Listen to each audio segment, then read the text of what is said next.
We're now joined by Christian Kane, co-founder of the RWJBarnabas Health Field of Dreams, RWJBarnabas Health, and underwriter of public broadcasting and of our programming.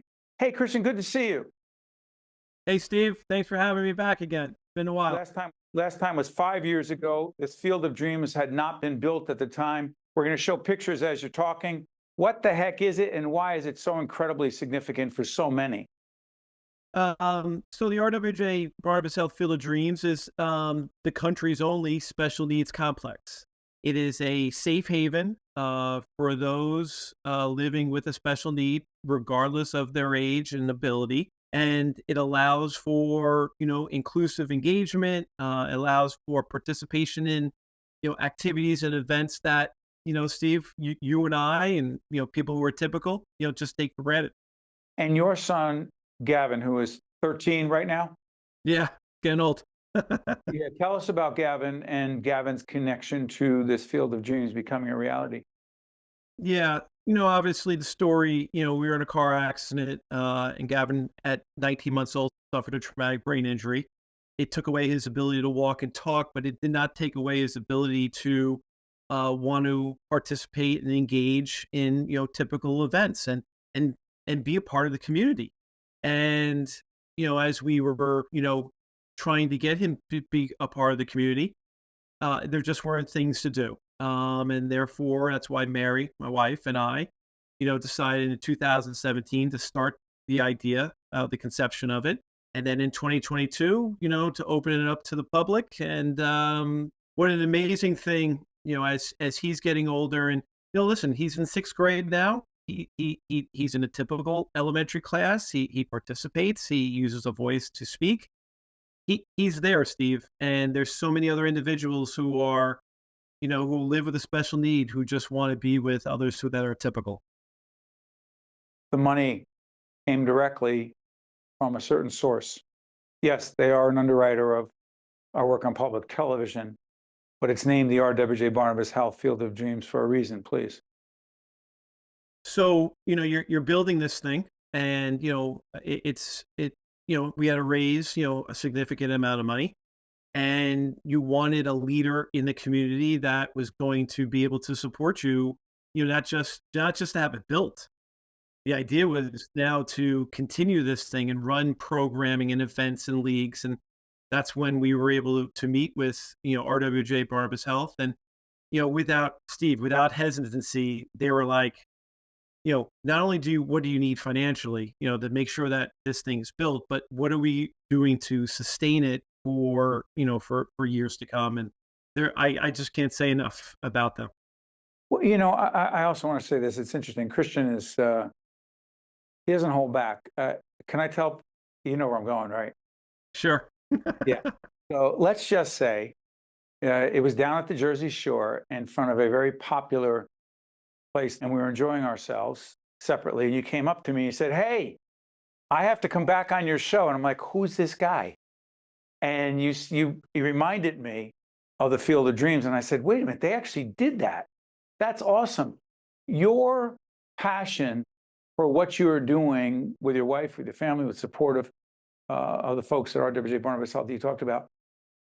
What has that done for you in terms of not just personal satisfaction and the difference you're making with so many others, but in terms of your confidence to just go out there and pitch? Literally pitch the idea, get it done. Right. Get exposure. Steve, listen, I'm pretty sure if this thing happened to you, you would have done the same thing. So I don't want to make it into oh my gosh, this is crazy. But to see your son, who is 19 months old, to be able to run and jump and do all these things and, really be almost like a mirror image of you just at a younger age, to have that taken away just wasn't right. And then to see him want to participate and he couldn't, not that he didn't want to, he just couldn't. And then to see all these other people who are living, different degrees of special needs, but they couldn't. Steve, it just wasn't right. It just wasn't fair. And I just, with being a teacher for 27 years, it just didn't like a kid bullying another kid or another kid pestering another kid, or if a kid couldn't get, how to solve for X, all right, let's figure a way. Let's persevere. Let's go through it. And that's what I do. That's what I'll do for Gavin. That's what I do for this community because they need a voice. And if that has to be me, I'm fine with taking on that obligation.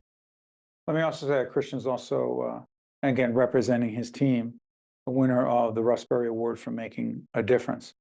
Describe for folks what goes on the Field of Dreams. Sure. Kind of activity. Tons of activities. You're talking about over 170 days worth of programming, events, leagues, football, cheerleading, baseball, soccer. Once again, artistic nights, summer concert series, car series. What we do, we bring to the complex everything that you would see in a local community rec center. That's what we do. And we just make it accessible, adaptable, and inclusive. And as the years have gone on, since 2022, when we first opened up, I'll be honest, in the beginning, it was kind of rough. Not too many people were coming. This year, our third year, we sell out of everything within a day or two. Why do you think that is? Real simple, because they're getting used to going out. See, you have to understand, if you live with a special need, you're used to being put in the corner. You're used to being saying, oh, you know what, you can't do this, you can't do that. And these families, be it the caretaker as well as the special need person, they're not used to going out and saying, wait a minute, this place is just for us. This is for us to go do things. And now they're getting more and more comfortable of going and doing these events simply because this is their place. This is their safe place. This is where they can be able to enjoy to do things, but also interact, and everyone kind of knows what's going on. And that's basically, why it's taken off. That's why we have over 2,500 registered families who are members. That's why we have this year, we'll have over 10,000 people walking through that main gate to be inside the Field of Dreams. Christian Kane is a co-founder of the RWJBarnabas Health Field of Dreams. Check it out. Their website has been up throughout the segment. You want to find out more. Christian, I cannot thank you enough. And thank you for coming up to me down at the Crab's Claw in Lavalette, and beautiful down at the Jersey Shore, and saying, hey, I'm supposed to come back on your show to give you an update, because that's a great update. It's a great story, and you're having a powerful impact on a lot of people. Thank you, Christian. Steve, listen, thank you so much. Appreciate it. I'll catch you during the summer. Yes, we're doing the easy part. You're doing the hard part. I'm Steve Adubato. That's Christian Kane. Thanks for watching. We'll see you next time. One-on-One with Steve Adubato is a production of the Caucus Educational Corporation, celebrating 30 years in public broadcasting.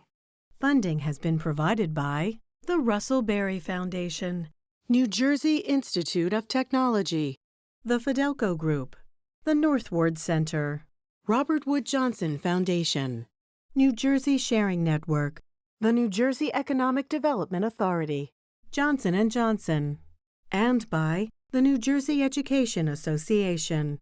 Promotional support provided by NJ.com and by NJ Biz. New Jersey Institute of Technology has supported New Jersey businesses since 1881, when it was founded as the Newark Technical School. And through their partnership with the nonprofit New Jersey Innovation Institute, they are igniting innovation and delivering transformative products and services throughout the state.